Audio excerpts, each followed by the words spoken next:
thank you so much for coming this evening. See a number of familiar faces, really appreciate the support.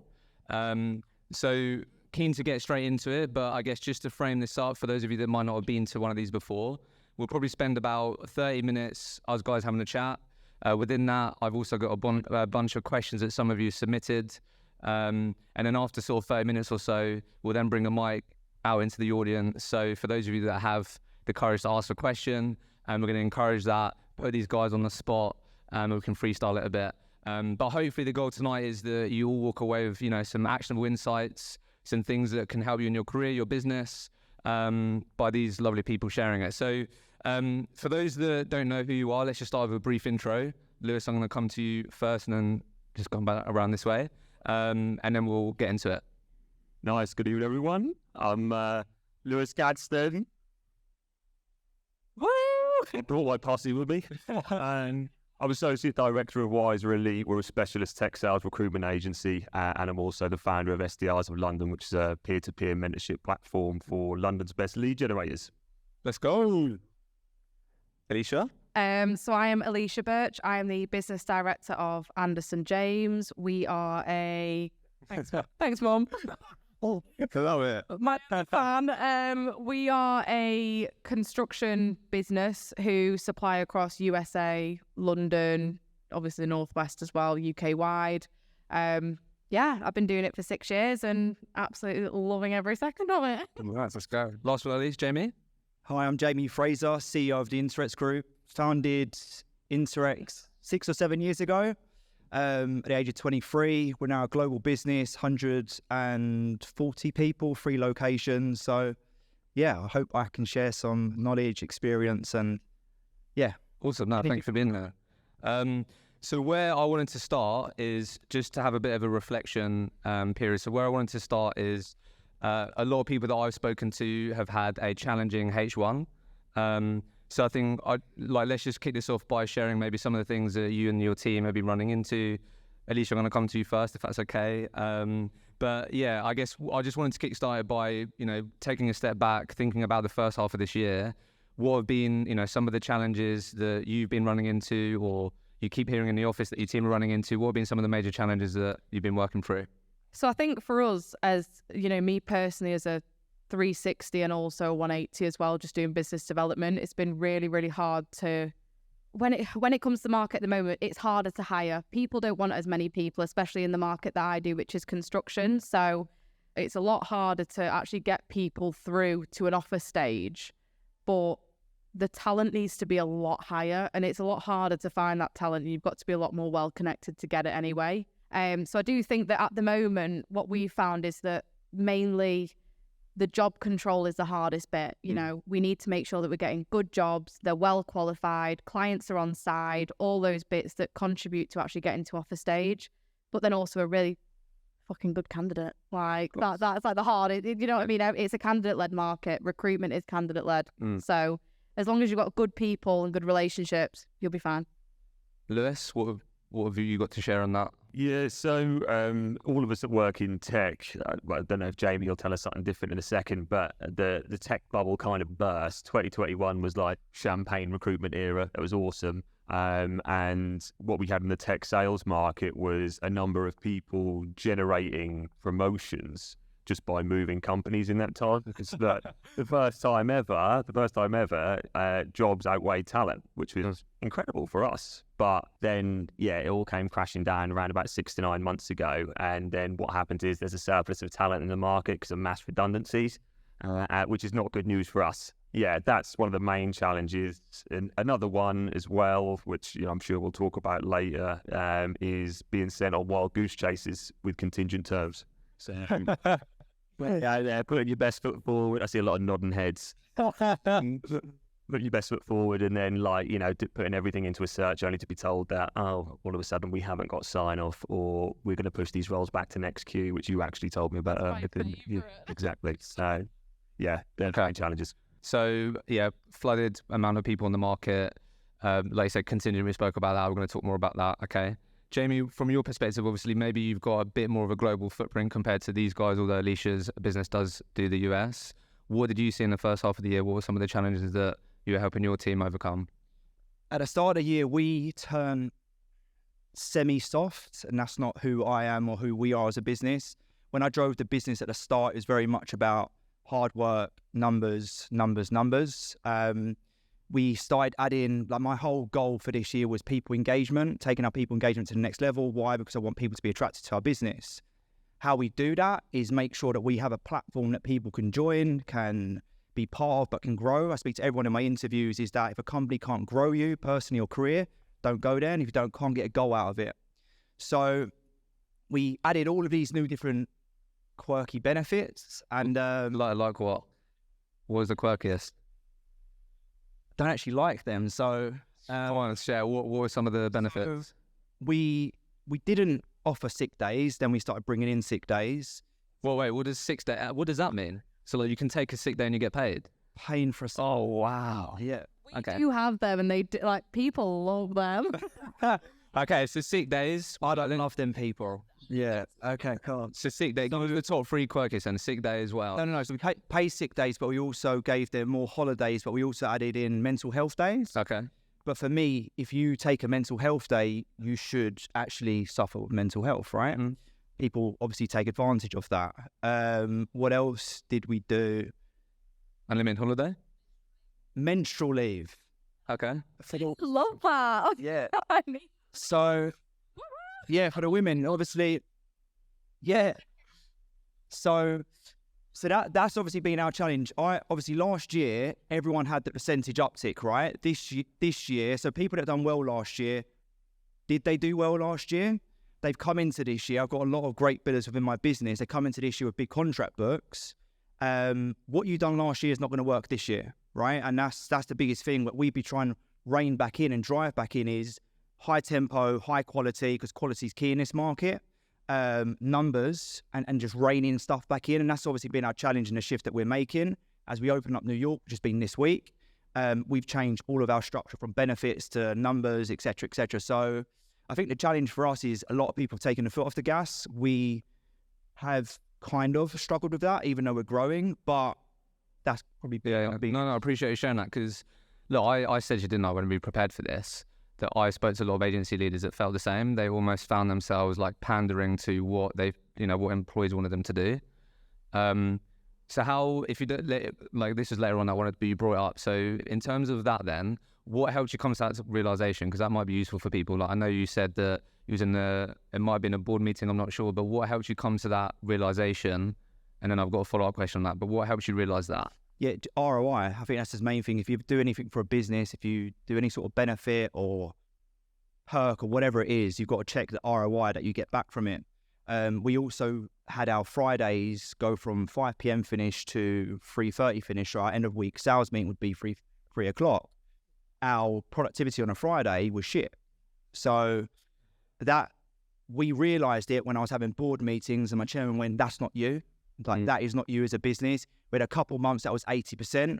We're not an 80% business. So it was just realization that we wasn't doing what our brand is, our vision, our mission and stuff like that. Okay, cool. No, I appreciate you sharing that. So, because I know, like, we all spoke a bit about that in our own ways. So let me bring this question in then. Lewis, I'm going to come to you on this. This was a question from Charles. I think it's the right time to ask it. So he asked, how have you rolled out company-wide change in culture, processes, mindset to allow them to succeed? What was the pushback and how was that overcome? Because I'm sure you run into that, which we'll get onto. But, Lewis, anything to share on there in terms of how you approach things? Because I know you saw similar things in different ways. Is this the return back to the office question? Yeah, obviously not the whole, we get enough of it on LinkedIn. Do you want to work from home, the office? Like, fuck that. Like, let's just keep it real in terms of, what we're actually trying to drive in our businesses in the office. Yeah, look, I think a lot of businesses have been through the same thing, haven't they? It's been like a feeling out process post-COVID as to what they can do to make sure they keep a high-performing culture. But at the same time, I'll just give you the story of how we went about it. Yeah. So initially, coming out of COVID, we initially went back into just doing Wednesdays, and then it got back to 3 days a week, and you could do any 3 days a week that you chose. Now, initially, it kind of worked. We were doing it, but we found that we just weren't really hitting the numbers that we used to. And if anything, the culture just got diluted. Like, Wiser really internally within four walls of Wiser is known as like the high performing lot. We're gritty. We roll our sleeves up. We're in early. We're last to leave. That sort of thing. And just over a period of time, we kind of lost that a little bit. And so Jack took the decision that, and the rest of us, not assuming, took the decision that we were going to fix a date. We're going to fix a day. So we're now doing Monday to Wednesday, 3 days a week in the office, still giving people the flexibility to work from home, but rushing out the excuses of things like, Stay I've got a delivery that day, Yeah. or, I need the boiler man to come. Do you know what I mean? If you need to do that, you do it on a Thursday and Friday now. Okay, nice. Alicia, what have you seen in your business? Because House jobs need to be done on a Monday. To be fair, I think for us, I absolutely despise working from home. Okay. I think it's the devil. okay, Don't get me wrong, love doing my washing on a Monday, love all that. But the day to day for me, like, a lot of people hide behind working from home. It's an opportunity for them to, I'm having an admin day. Fuck, it's an admin day. Like, you do your admin in your day, like, that is your day. But I think for me, I find, I do a lot of meetings. I'm out the office a lot, but I'm not working from home. Like, it's flexible because I can go anywhere I want, and I can, I cover UK wide, so I can go to meetings here, there and everywhere. But it's difficult because I think a lot of people see it, they come into the business and it's like, do you do flexible working? What is that? Like, what is flexible working? Is it finishing earlier? Is it having a day off? Like, what do people define as flexible working? Because it used to be working from home.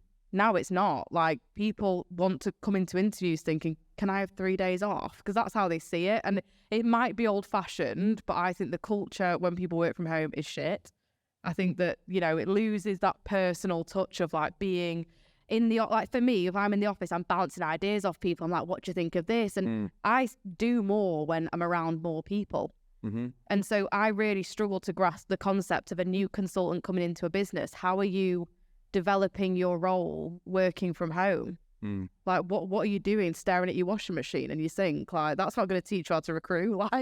That's my personal preference. It might be old fashioned, but that's how I've been taught how to recruit, is be around people that know what you do and learn from them. But it's different. Everyone's different. I agree. been flexible. Thank you. 100%. Well, I agree with what you can learn recruitment by looking at. You have to be in the office. Oh, yeah. The best recruiters ever are in the office. Fact. If you, as soon as They're on meetings. yeah, I might be, but yeah. Yeah, I think, like, for me, my perspective, I speak to a lot of recruitment companies, right? And I think, you just shared it there. I think a lot of company owners found themselves, like, just not owning what they were and just sort of being like, a few people have asked for this, let's do that.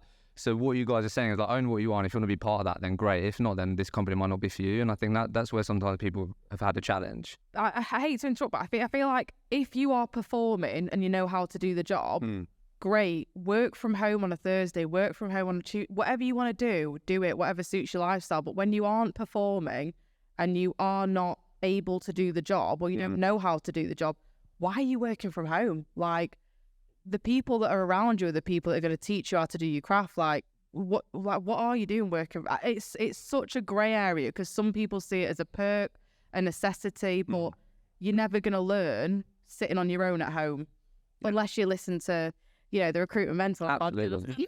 Yeah. I completely agree. And just like, I don't know, finishing point on that as well, it's just a point of efficiency as well. You're not telling me a message on Slack or a message on WhatsApp is quicker in getting something done than asking someone up your desk. Like, you know what I mean? All for the hybrid model. I enjoy the hybrid model. Yep, same, At the likewise. same time, when you're in the office, those days are definitely needed. Yeah. So final thing on that then, because we don't need to speak about that all night. But I guess, like, Be James, passionate about it. We'll be here all night. Yeah. No, I think, Jamie, I just wanted to, obviously, the question was, you had that realization. How do you go about rolling out changing? Because that might be helpful for people. Like, they might find themselves in that predicament now. Yeah, maybe we have made some decisions because we thought that's what employees wanted, but actually, from what we can see, performance-wise, that has dropped. They don't want to piss everyone off. They don't want to then be known as a company that's old school, whatever it may be. How did you then go about going, hey, guys, look, I actually think we've, maybe put things in that I actually don't believe in aren't right for my culture and company? So how did you go about actually rolling out and communicating that? Was it like, look, this is how it now is. You can be part of it or you're not part of it. How did you roll that out? The people that I hire naturally globally would be people that want to be the best. And we didn't change too much, but to scale a business at an aggressive rate, you need to build a culture. There is no company in the industry that has scaled a global business letting everyone work from home. That's an absolute fact, right? Successful business. We had to make sure that people wanted to work our way.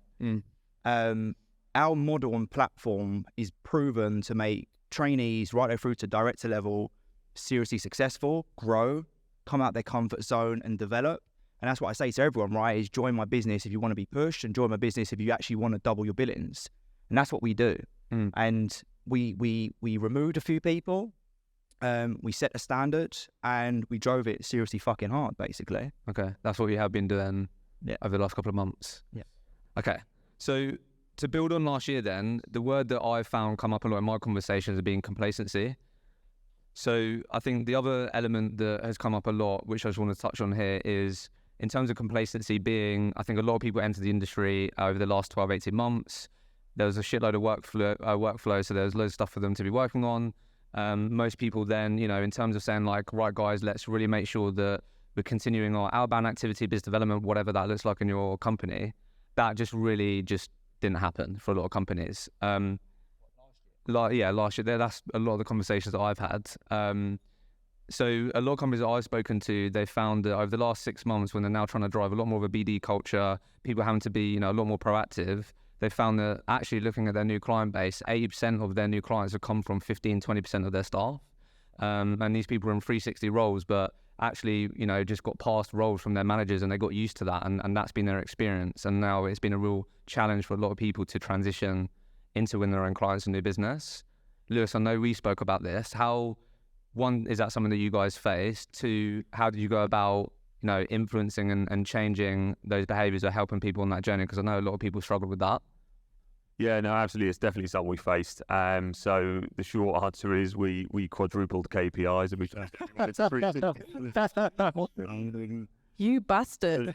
yeah, don't boo me. The less ambiguous answer is that look, Jack found some inefficiencies, say, in people's diaries. Do you know what I mean? People weren't using the time as best as they possibly could. And let's say someone was putting 4 hours of business development in their diary per day.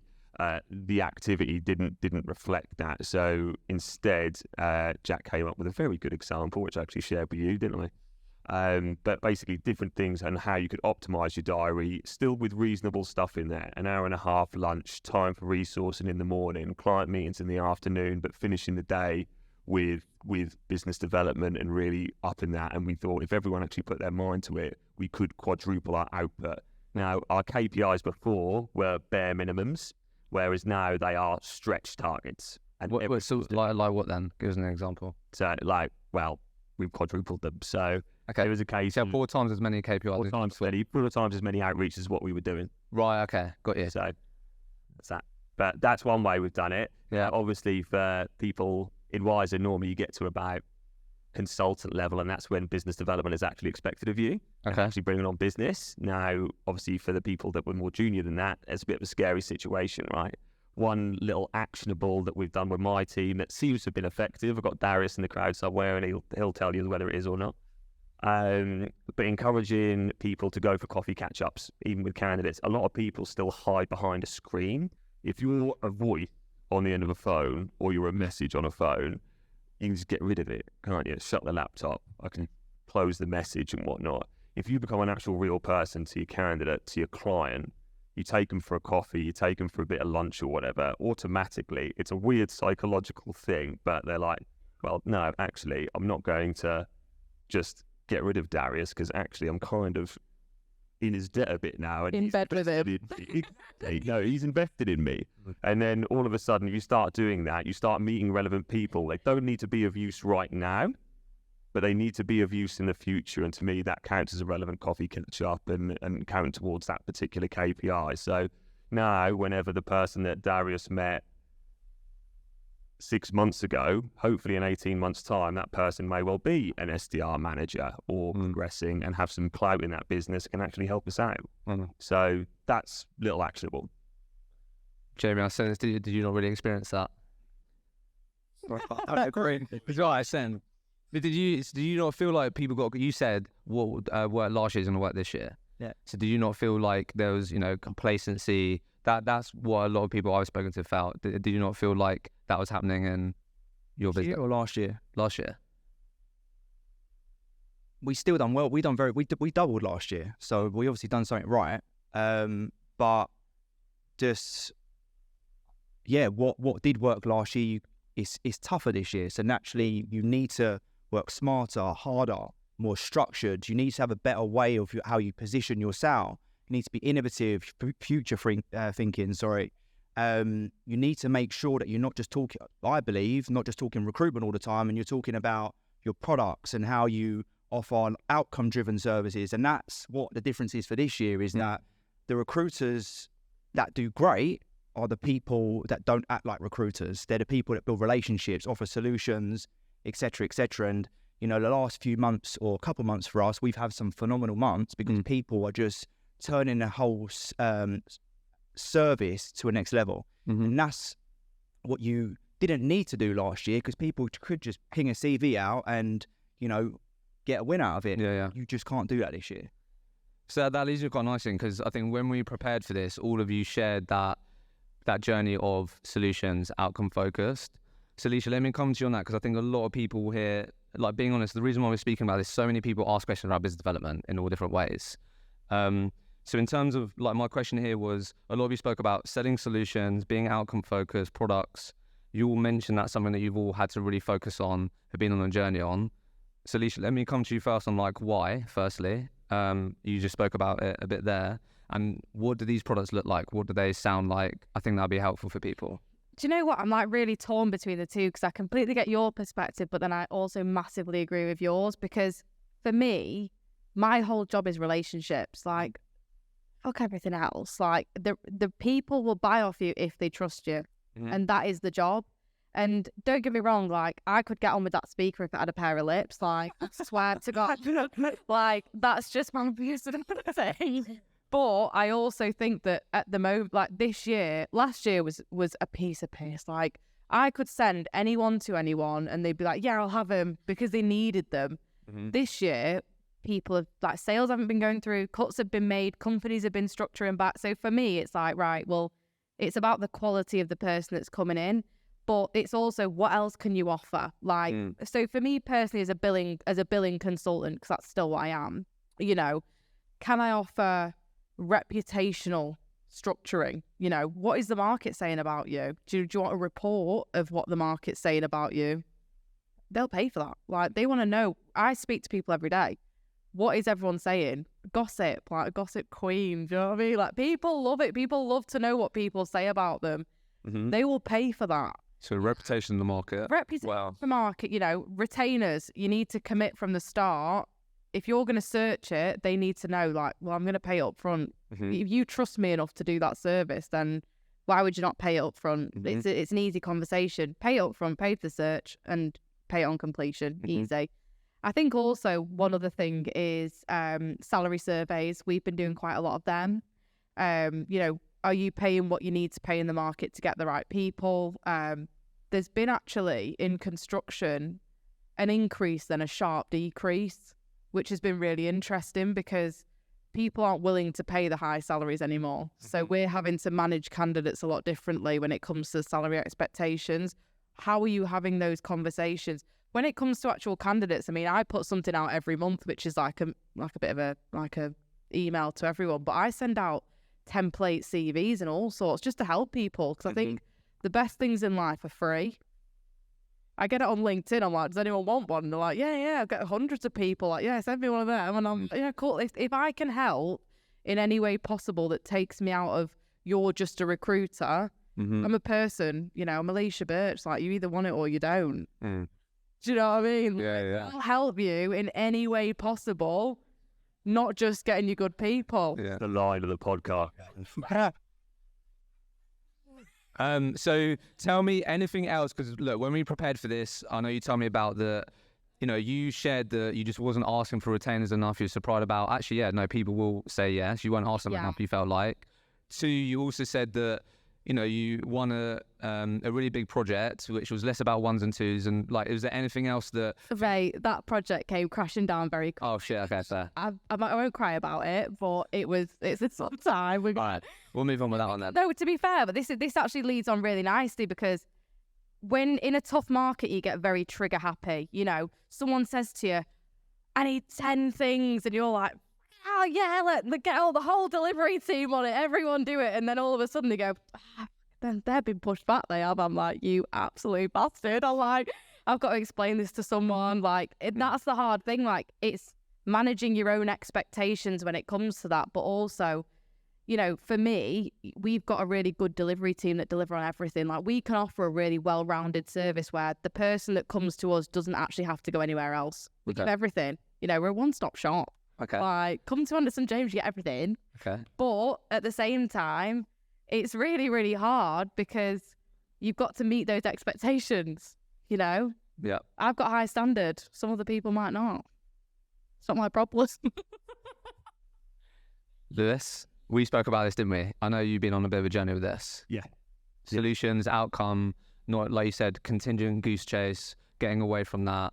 What does that actually look like, sound like in your team's business? Yeah, no, similar to Alicia, we've been on a number of wild goose chases in the past sort of 6 to 9 months, and it's got to a point now where we've decided, okay, we're just not going to do contingent anymore, is the bottom line. So we plan to be retained fully by October, using sort of just deposit system and then the rest on delivery, but just getting upfront commitment and getting exclusivity on everything is really what we're doing. We took stock of what we actually do for our clients, and you'd be surprised about how little some recruiters actually do during processes, like throwing CVs, we like to see at the other end of the process, that sort of thing. When in actual fact, we took audit and we were like, we're actually doing a fucking lot here. Like, we're going above and beyond in every way, shape and form, and we can actually monetize that and sell it against the contingent service. So if you want contingent, we can do that, but we're going to charge more. However, if you get retained, you get the works, and guess what? It's cheaper overall. So give us some of the breakdown of, like, with contingent, this is what it is. If we're working this way, what are some of the things? I'm not going to give away secret sauce, Hisham. No, come on, mate. Been structured from that. No, come on, mate. Give us some of it, mate. Come on.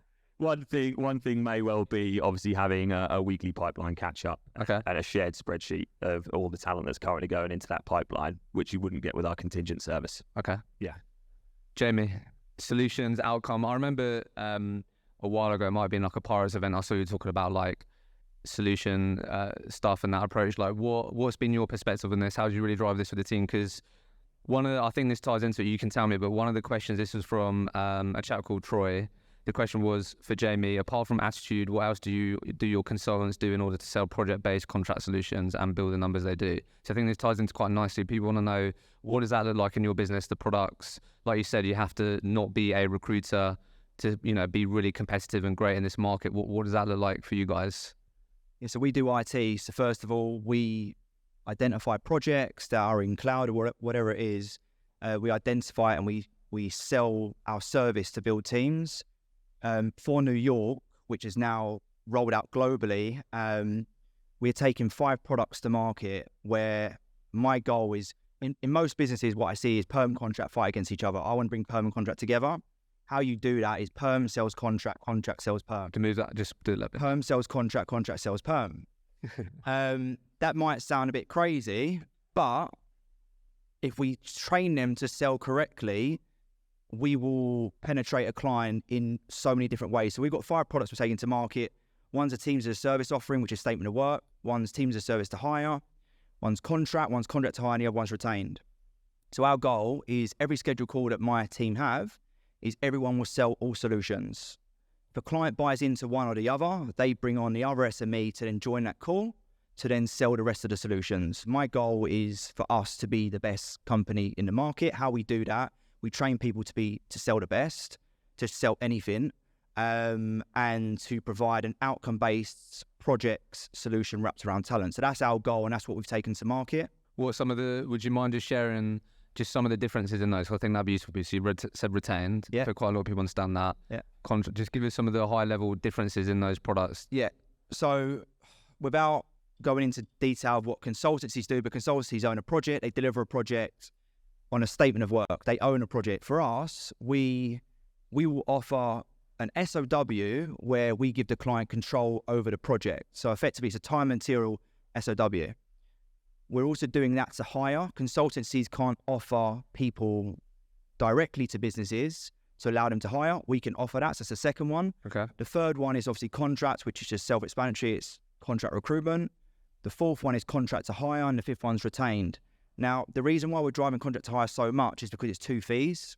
What does that mean? Yeah, what does contract to hire? So you charge 6 months up front, 6 months time and material, and then you charge a normal percentage to go permanently after. Okay, right. So for a sales consultant, that's 2 fees. So we cap all of our contracts at 6 months.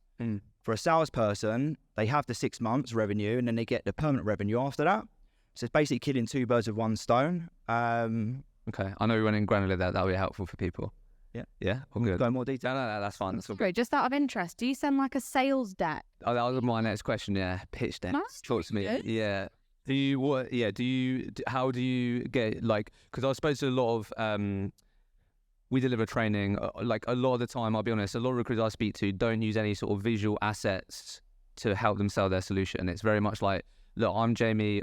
I do this space. Believe in me. Trust me. Like I'll deliver on this. Right. That's what we're selling. Rather than having a visual asset that you can use in a sales process. This is what we've done for companies like yours. This is our track record. Look, if you say yesterday, this is the process. This is what we do. Have you, in your sales process, do you have, like you said, you book in like calls and then you bring people in if it's relevant to? Do you have like visual aids and pitch decks that your guys use to help, sell those solutions? So people don't buy into what? So whatever you say you are, if you're a cloud expert that delivers talent across Europe and North America, they don't buy into that. People buy into the how. So I train people of how to educate clients on how you actually deliver into programs. So when we set up conversations, we set an agenda. Following the agenda, we send a call deck. Then we join the call and we present a call deck. Nice. So my team are trained on the call deck. So the call deck's based on punchy words, but they've all been trained to deep dive into everything from benefits to advantages to everything we do from a service. And how much do you think that's helped the girls close? How much does that help aid the sales process? Diversity. Guys and girls. How helpful is that? Put it this way, I've just had a girl last month, associate, do 240k in her 3rd month. So, yeah. Decent. Yeah. Okay. Lewis, Alicia, you can tell me. Lewis, we were speaking about this. Again, we're going granular here, but I think it'd be helpful for people. You've been on a recent journey with pitch decks. Why have they helped you and the team? Yeah, no, absolutely. I completely echo a lot of what Jamie just said. They're not 240k months or whatever. Well, like I say, aside, we're pretty proud of our thing. No, we've used the pitch deck now for the last sort of 6 to 9 months or so. It's so important to show because we've got such a great brand and all of our communities and all of that sort of thing. It's quite hard to escape us sometimes on LinkedIn in our market. Yeah. So it's important that we have something good looking and straightforward that we can present when actually selling the services. Key things that we have in there is obviously what we do, how we do it, the brands and the case studies that we work with, and actual relevant case studies to the client that we're actually pitching. So making sure that there's brands in there that people will know, and then also the talent that we've actually placed in those brands to make sure it piques their interest. Then also as well, a game changer for us, especially in pitch and retained work, has been actually having visuals on the commercials as to how things work. Yeah. Working examples. So you're hiring. You work this way across this. Exactly. Having a comparison as to, okay, if you work with this contingent, it's going to be this way. We're going to charge you this much. However, retained, you're getting this, and this. And also you're going to save X amount of money and just making sure that's plain as hell. Yeah. Yeah. Alicia, anything to add on that? Because I know you've had some recent experiences in that. It's really weird because last week I had a meeting about that exact thing. So I'm putting, because when I started doing quite low level recruitment, when I got into it, it was average 7.5 grand fees. Like I've started doing quite a lot of exec stuff, but every time I speak to an exec person, they go, "Can you send me something about yourself?" And I'm sat there thinking, shit, like I don't. What have you been sending then? Fuck all. Oh wow. No, I've just been going and just being me. Like, I'm like, yeah, this is me, and I'm like, oh. But at the end of the day, like they want tangible things to send to a HR department or and it's interesting because I'm on quite a different journey. Obviously, I know Jamie's, does what he does and Lewis does what he does. But for me, it's like I'm still quite early in I've done very, very well, but I'm still very early in my journey. I've just been enjoying making loads of money. But go on the gill. But now it's like, right, how am I going to elevate myself? And that comes with case studies. People want to know, well, what have you done for that person? So I put a big sales doc together, which is basically all about me, the business that we work with, something that splits up our services, which is like retained, exclusive, contingent. And it's basically a tick and cross. If you want to do exclusive, this is what you get. Yeah. If you want to do contingent, you get this, but you don't get that.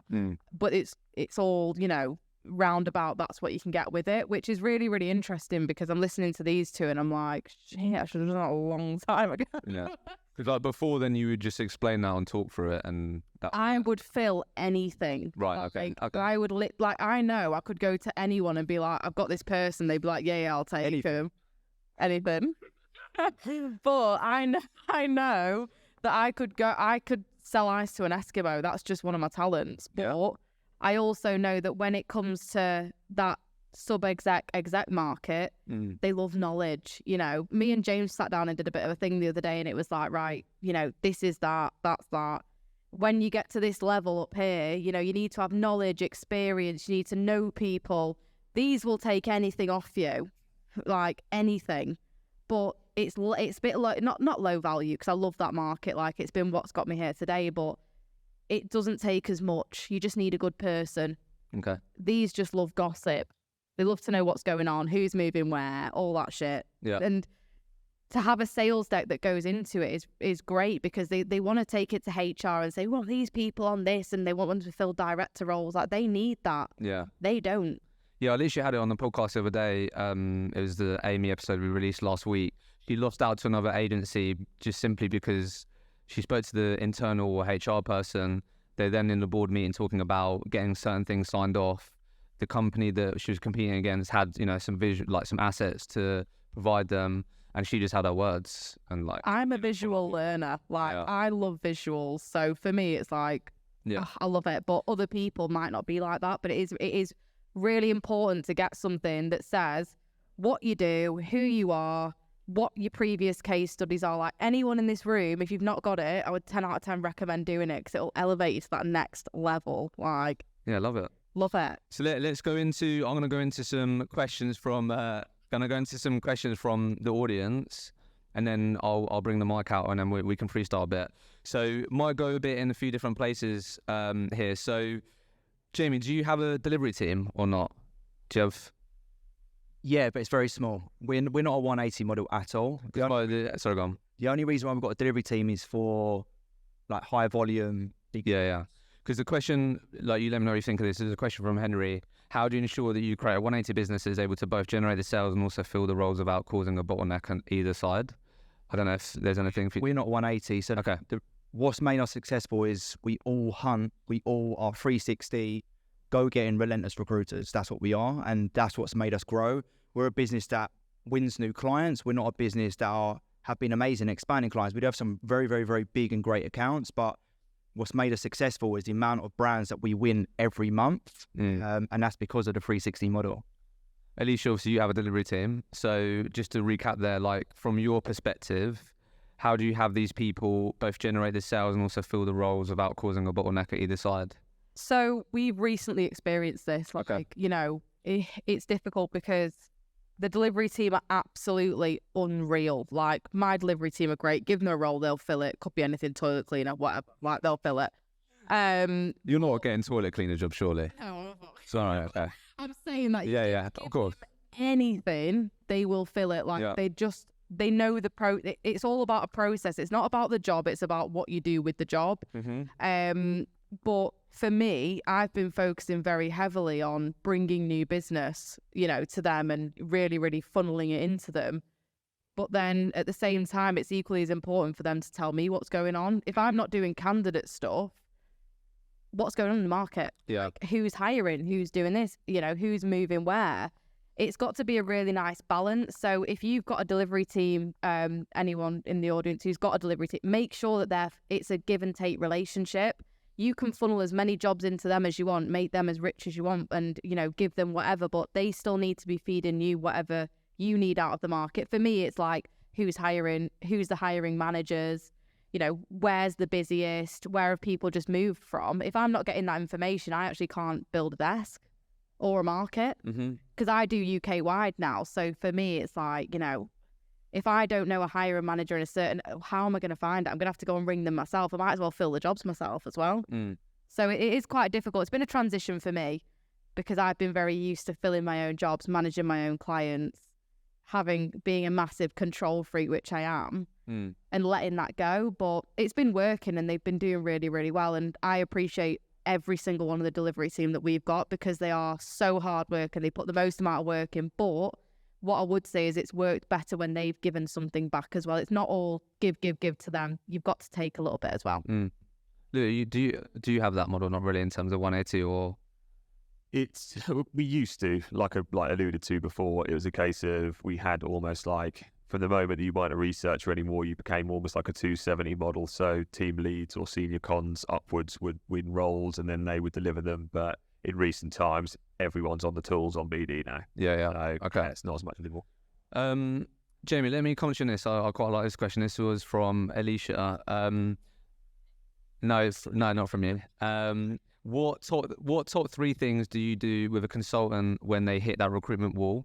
You know, it might be a certain number. They keep hitting the 250 grand mark. They just struggle to get over that next level. Like, you know, any 1 to 3 things that you found really help people break through the next barrier of performance, that maybe limiting beliefs, or think, oh, I'm always only able to do 300 grand a year, whatever it may be. Anything there to share that you found be really helpful for people to overcome those performance barriers? So it first starts with the words. So I'm big about the words that come out of people's mouths, because if they talk that, then it's naturally going to happen. I'm huge about habits, and what people do in their personal life and what they create reflects to what you actually do within the organisation as well, and obviously their career. And I'm big about people self-reviewing. So as long as you're getting someone to self-review, or you're self-reviewing naturally, they're going to self-evaluate and self-learn and have more solutions before they even come to meetings. I spend about an hour and a half every week just self-evaluating and reviewing, and I preach that across my whole organisation. So that's probably 1. 2 is ensuring that they are going back to basics. A lot of people forget about doing the basics. Basics get recruiters to being great, but then once they're great, they drop off and forget about the basics. So it's obviously not retraining them, but reiterating what got them to where they are now. And just on that quickly, because we hear that a lot, like, what are the basics? Like how do you describe the basics from your view? Like, what are the basics that you go, right, how did you get there? Like, what is it that you reinforce? Yeah, it's simple. Recruitment is so fucking easy if you just make it easy. Speak to great candidates, not good candidates. Speak to great candidates. Great candidates work at great companies. So you extract commercial information. Once you've got the commercial information, you chase it down relentlessly, but you map out the client to ensure you get in there. Get that. Just do a bit more. A little bit closer. Yeah. I'm going to eat it soon. Just a little bit. So once you've extracted commercial information, you chase that. Once you chase it, you pitch well. Once you pitch well, you control the client. They're the 4 pillars that I discuss with my business all the time. Keep it simple, and that will get you to where you need to get to. Love that. Perfect. Was there a third thing or nah? That was 2. Back to basics, language. What are we saying? One more thing or nah? Self-reviewing. Self-review. Nice. Habits and language, self-reviewing, and back to basics. Back to basics. Love it. Lewis, you're on that leadership journey. What have you found to be useful in helping people around you have performance barriers? Talk to me. Anything else? Yeah, this may come across as like micromanaging to a lot of people, but like you have. No, you do quadruple KPI. Yeah, I quadruple KPIs. No, full audit. Just full audit. Full audit of processes. Just what you do from start to finish. If things aren't going right, or they're not going where they should be, it's one of those things where poor Darius is in the crowd. He wish he didn't come now, but I've sat there before. Where we've literally just gone through everything, being like, right, okay, where's the mental block? We do it. We know the textbook. We know what we do. We know the recipe to make sure that we're producing successful services and placements and all that sort of thing. Where is it going wrong? And 9 times out of 10, you find it. You find it just going through everything from start to finish. Let's make a placement together. And And tell you what, most of the time you'll be like, okay, well, this area isn't as efficient as it could be. Okay. You know, you're focusing too much on candidate registrations as opposed to doing your business development activity, for example. I don't know, but yeah, there's always inefficiency. Just deep dive into Dive into it, and it takes, you know, a couple of days, and then before you know it, you found a deep issue that you can quickly resolve. I had not interested in the conversation of like, oh, are robots going to take our jobs vibe, but a lot of people message about like AI. So Jamie, I'm going to come to you on this. People word in it different ways, but this question here from Idris, which was, how has your company incorporated AI technologies to streamline your recruitment and operational processes? Okay. Yeah, we have. You haven't? Okay. Best recruiters learn doing the job properly. If you rely on tech, then you're going to rely on tech. If you can, we have LinkedIn Recruiter, we have Sourcewell, really good. Part of the business. Sorry, you have LinkedIn Recruiter, Zoom Info, did you say? Yeah, again, that's a bit of tech, but we don't rely on tech. Yeah. LinkedIn Recruiter, Zoom Info, and that's it. Okay. Alicia, AI technologies in the recruitment process? People do not buy off robots. Like, what the fuck are we doing? Like, people buy off people. We need great relationships. Like, at the end of the day, right, so me and Jamie, right, if I've got something that you want, are you going to buy it off a robot? If I ring you and say, hello. No, but we're not interested in that. AI. That's what I mean. It's like, that's what yeah, but it's not. That's not the question. It's not the question. Is like, are you utilizing technology to, I don't know, screen CVs quicker, format CVs quicker? Like, are you implementing? No, we've got a formatting system, but when that's one example. So we've got like a formatting system that we send it out and then they bring it back within 2 hours. That's great. Like, but I think also, someone's had a good time. No, I think to be fair for us, when it comes to the only way that we're going to be able to make sure that those people are good and those people are right for the job is if we do it ourselves. Okay. And you can invest, like, to be fair, like I've been speaking to James about this recently, and like we have been investing quite a lot in different systems for our team, but not for the market. You know, we do personality profiling, that's fine, but that's obviously a thing that questions that you answer and it goes from there. I think when it comes to actually AI technology to make it more advanced, no, because people don't want that. Like, they want to make sure that a person has looked at that knows that person to make sure that the personality fits, that the profile's right. Oh my God. That's right. So it's a lot further than, I agree with that. I think a lot of people, like, I'd say probably in your market, it's a bit more applicable because that's what your market is. But for construction, yeah, you know, if I'm looking selfishly and tunnel vision, you're building X, Y, Z. Do you need AI? Probably not. Okay. It's probably not applicable to my market, but that's me being selfish. Lewis, what we're saying? Sorry, mate, this question is going to fall straight on its arse because, again, we don't really do much. No, it's fine. I just wanted to ask. A lot of people met and this is about it. God, I've used the AI writing assistant to write a LinkedIn post the other day. How'd that go? Snapchat one. Other than that, no, definitely not with our processes. It's all people led. Cool. So I'm going to bring a microphone out in a sec. I'm going to ask these guys one more question. But if any of you that do have a question and curious to ask these guys to, you know, dig into something maybe they've said. But let me, you know, finish with you guys on this, and then we'll see what the audience have to say or want to ask you. This was just a question from Alice. Alicia, I'll come to you first, which was, you know, if there was just one thing you would have implemented in the early stage of your recruitment career with the hindsight you have now, what would it be? Planning. Yeah. Yeah, I was shit at it. Like, I literally was like, I'll just go into the office and see what happens today. You have to go in with a plan. You know, you've got to know what you're doing. I always say candidates for the morning, BD in the afternoon. Candidates will be your BD. I could go on all day about it, but I see so many people coming into recruitment and they go into the office and like, I don't know what I'm doing today. Like, you've wasted a day already. If you go in and don't know what you're doing, you might as well just not go in.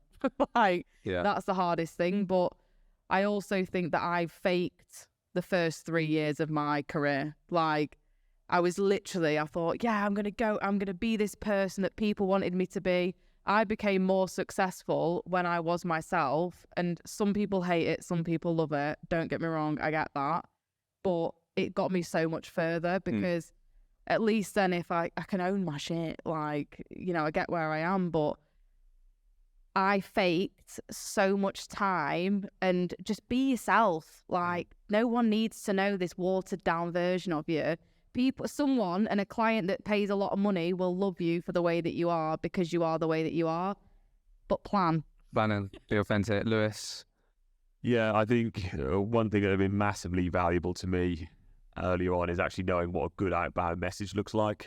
Like, my outbound messages used to be horrific. They used to be like small dissertations with every single service line that we do, everything about us, our founding story, like all sorts, and they were just horrific. So actually learning about that, learning about personalization from the off, and actually what's going to grab a prospect's attention, knowing that from the off, that would be valuable to me. Jamie, round us out. One thing. Creating personal habits. I wish I'd done it a lot earlier. I preach about it in my business. Just creating personal habits that allow you to be great at what you do. You won't be great without having good personal habits. Nice, love it. Let's do some questions before we finish. Who's got the courage to ask the first one? Right, let's go. I'll come with the mic. Well, to be fair, actually, no, I'll give you a mic, actually. Yeah, here you go. Hello, guys. What would be your favourite question or your top killer question to ask anyone that you're interviewing to join your business, and why? Will you go first? I don't ask questions, really. I just grill. Do I like you or not? Yeah. It depends what level. Who keeps knocking over these bottles? Savage, mate. It's like a bowling alley in it. The question that I normally ask, especially if we employ a lot of people that haven't necessarily done recruitment before, at least we used to, but asking them, okay, unreal. Savage. Absolute savage. That's your team, by the way. Asking them what they expect the hardest thing about the job to be, and actually just seeing like where their head's currently at. So like, if you were to come into this role tomorrow, be here, what is the thing that you think you're going to struggle the most with, or need the most coaching in? Like, it's normally a good way to see where they're at and actually how much they understand about what they be doing, because as we know, it's not all champagne and roses. Nice. Matt, did you have yeah.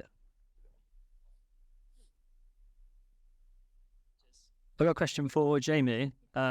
So we've done quite a lot of statement of work stuff within our business, and I 100% think it's a great way to do recruitment, and like that's how you build good relationships, you win bigger clients, you get like decent margins. I'd say there's some people in our business that do it very well, but I've struggled to maybe roll it out to lots of different teams, and I think like commercial acumen is quite a big part of that if you're trying to have conversations with CIOs and sell solutions. So how would you identify those people in the interview process, and then how would you train them to like have those conversations with senior people? I got kicked out of school last year, so I'm not. I wouldn't say that I'm academically great. My top biller is probably the thickest person ever as well. So, but he did get my biggest account anyway. I don't. It's not in the interview process for me. It's about how you train people. I love the saying "poor, hungry, driven." That's the type of people I look for. Why I want people that want to make something of themselves. I say to everyone that I interview, we will make you better. And that comes with a platform. I talk about the what, why, and how. It's not about communicating and training people on the what. It's about the why. It's about the how. And I think if you can have a good training program or training modules that's repeatable, that's replicable, and that's resilient, that is a scalable way to roll out good ways of working, training, products offerings, and solutions, right? So that's my personal opinion on it, is how you train people, is giving them the education of how they sell it and how it actually comes across to the client. Because like I said, I've got some people in my business, and no one that I hire in my London office, I don't think anyone's got a university degree. So I'm not all for that. Hannah, maybe my head of talent. But yeah, I think it really just comes down to the actual platform, and I'm big about the platform and how people can elevate on a platform. So that's what I'd put it down to. Thanks. You guys mentioned that 2022 was a lot easier than 2023. Just like to get your insights into the rest of 2023 and how you're going to combat those problems. I know you said that you increase your KPIs. Hope you don't have to do that again. But yeah, just how you're going to basically get over those problems if, any are going to arise in the rest of the year, basically. Sorry, mate, I missed the last bit. How are you going to get over the problems that are going to come up in the rest of 2023, basically? If there are any, if you've seen into the market, you said, or Well, I hope it's not like a pandemic or anything like that. But no, look, it's just the move towards retained is the biggest thing for us. It's weeding out the time wasters. Do you know what I mean? We've all been there. We've all been on briefs where we think this is going to be the best account since sliced bread, and everyone's going to be millionaires. But then it's it doesn't work out that way. And taking an L early on, and maybe them signing with a competitor on contingent terms, it's probably not the worst thing in the world if you're sticking to your guns right now and making sure you're working in a way which when you hand it over to someone in your team, or you work it yourself, that you're actually working towards your next promotion target or earning that next bit of commission. Yeah, I'd probably agree with that. I think you've got to be able to walk away. That's the key thing. When it comes to retainers, they are really, really hard, because I had major imposter syndrome. I couldn't sell a retainer to save my life. And then one day I was like, I'm going to do it retained. And they went, all right, okay. I went, fucking hell, they've done it. They've actually agreed to it. And then from then on, it was dead easy. But the key thing I would say is, for the rest of this year, it will get better. I put a bit of an inspirational post out on LinkedIn the other day, giving everyone a bit of a hype talk. It'll get better, the sun will shine again. But the main thing is going to be job control.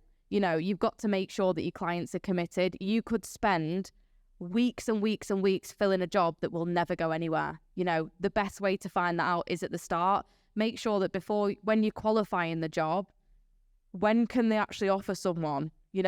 What date do you offer someone? When do you want them to start? And if they say, I don't know, fuck it off. Ignore, that's it, done. If they cannot give you an answer, you will not get an answer in 3 weeks after the interview process. You have to be really, really cutthroat and make sure that if, as I said, I've been through it recently, a client led me on, gave them the full service, and then they just went, we're not doing it right now. I was like, shit, that's a lot of money to let go, but you've just got to be savage. Think about it. Time is money. How are you spending your time? Is it something that's closest to the money or furthest away? Is it a maybe, or is it 100% that's going to go through? That is my best advice. I agree as well, but I think, no problem. The market has not slowed down by any means stretch. It's leveled out, and that's the biggest thing. People complain the market slowed down. It's not. The market is leveled out to what it should be, like a normal recruitment market. For us, we're still growing. For us, we're still billing. For us, we're still opening more offices. Why? Because we're continuously upskilling the people that we have in the business. We're continuously training them. We're continuously coaching them. I hate the word management. I agree with what you said as well, is we get under the bonnet. We do desk MOTs every week, midweek. So the reason why all these companies, there's so many companies letting people go right now, is because their targets are shit. The way they drive the business is shit. And that's why they looked good, because they was hiring all these people, but then they're making redundant all of these people as well. For us, we bring them in, put them on a great platform, drive them in the right direction, and train them fucking great. And that's what's got us to allow to grow and continuously grow. It's the upskilling. It's continuous upskilling and developing people that will outbeat anyone else. Thank you. How would it, anyone else have any final questions, or yeah? Okay, final one then. I won't ask you, Lou, because I see you every day. But what's the best way to keep the team motivated when markets are challenging? A lot of us have been in recruitment for a long time, and we've been through the shit times and we've come out the other side. So what advice would you give to your team to just keep pushing on and keep motivated? One thing I would say is do the little things that will lead on to the big things. Everyone thinks that the job is get a job, bill, complete, done. You have to do the little things to ensure that you're still relevant. Building a LinkedIn profile is absolutely massive. You need to stay relevant in your market, whether that's actually staying relevant with clients on an email trail, but LinkedIn will be your biggest tool. What you do in a quiet market will be key to succeeding, make hay while the sun shines, as they say. when it's busy, the people that will go to you are the people that see you when things are quiet. Do little freebies here and there. There's nothing wrong with that. Like, no one's sitting there saying you have to bleed a penny out of everyone for everything.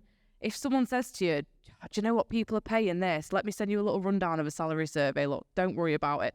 They will remember that more than anything. You've got to do things that are memorable to people that will make you rise when the market rises. Don't get me wrong, it is terrible at the moment. Like, I'm not sitting there, like, don't get me wrong, we're doing well, we're billing, we're growing as a business, we're doing all these good things, but it's tough. Like, people aren't hiring what they used to hire, but what you do in that time is really, really key to when things get busier again. You want to be at the forefront of these people's minds, constantly pumping them with new candidates, you know, who's good salary surveys, what the reputation's saying, like, do these little things that will build it. And then as soon as it gets busy, they'll be like, oh, I've got 20 roles here. Like, what do I do with them? Don't worry, I'll help you out. Like, that's how it works. Like, people love it when people support them in the dark times. Like, I remember when I've been through shit times, I remember all the friends up there for me.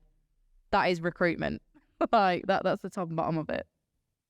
It's for me, don't start by saying, how do you motivate people through tough times? I don't believe it is a tough time in recruitment right now. It's leveled out, and that's the first thing I want to say.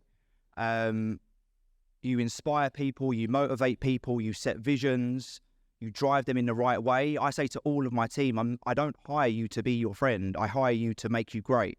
So the people that bring on people just to be their friend, or don't train them in the right way, or don't drive them in the right way, that doesn't get results. And in this market right now where it has leveled out, results are key. We have missions across every office right now, which we've collaborated to get to that point. It's reminding people who the business are, what we represent, how we drive, how we work. But again, it comes down to the motivation. It comes down to inspiring people. It doesn't come down to, oh, it's a fucking shit market. What are we going to do? Let's panic and let's just, put an arm around his shoulder. That doesn't work. What works is driving them and coaching them to be absolutely great at their jobs. And that's a big thing for us. Is I talk about the platform a lot. We have built a very, very, very good platform to inspire people to be great. And I've got some phenomenal billers in my business that are doing phenomenal numbers still, regardless of people saying it's slowed down, it's leveled out, and all of that shit. It hasn't. It has only slowed down if you allow it to slow down. And that's my biggest thing. I never, ever, ever communicate that across my business because I don't believe in it. Just on that, though, I would say, like, it depends. It depends who you are as to when it's quiet. What do you do in that quiet time? That's their fault why they're quiet. No, not quiet. I'm saying, like, if, say, for example, you've not got as many jobs on as you do, what do you do? Work hard. Turn up, listen. No, I get that from my perspective because I'm billing what I'm billing, but I'm saying, like, I'm talking from a billing perspective. Yeah. You're talking from a management, like I'm talking from. You're talking from a wider team perspective. I'm talking about what do I do day to day. I'm talking from so I've cherry picked. I do what you do, but I'm saying something else. So I've cherry picked people to work directly for me in my business. I've got about 6 or 7 billers that report to me. They all do a minimum of anywhere between 100 to 200k monthly, right?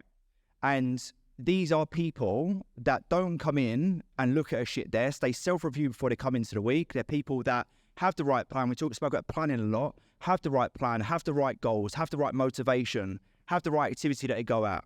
And that's what it comes down to. People that are quiet in this market is because they've made themselves quiet. Yeah, they're not putting in the right activity. They're not doing the right things. And that's their fault at the end of the day. And they're the people that get made redundant, right? They're the people that get pushed out of companies because people need to work to generate money at the end of the day. And that's how I look at it, right? Is that there are lots of companies that are doing that, but people are quiet because...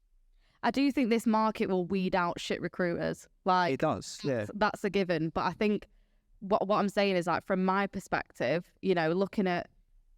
Personally, I'm not quiet, but if I was looking at someone else who was sitting there on a desk and they were like, I'm not as busy as I need to be. Yeah, I get it's their fault, but what can they do to give themselves that oomph to get them busy again? It's hard. Like, I think it's difficult for me because I look at people every day and I'm like, like, what are you doing? Like, I'm busy. I'm running around giving jobs X, Y, Z, whoever. But what are these people doing that sit there and going, God, I've not had a job in all week. I've not done this. Like, it can be disheartening. And after 6 weeks of that, you will probably leave. Like, you'll probably think recruitment's not for me. But how can you edge them out?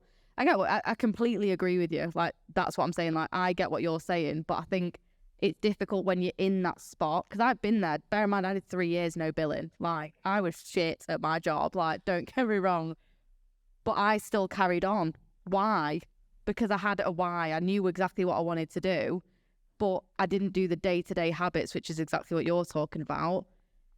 But yeah, it's just like, what can you do when you're in that headspace of, God, like, the market's tough? Yeah, get out of it. It's personal development. It's all these self-help stuff, but it's harder when you're in that. I get what you're saying. I know what you're saying. I get it. So look, I think before we give these guys a hand, massive thanks to all of you for coming. I think we're going to leave it there. I think I just want to say we've put your coats and bags upstairs. It's going to be absolutely fucking carnage if we all try and go upstairs and get our coats and stuff. So hoping if you can help us out, and if we could just go, we'll finish there, and then like, if the guys closest to that door can just start first and then get their bags and stuff, that'd be really helpful. But let's give a hand to these guys. Thanks, everyone. There we go.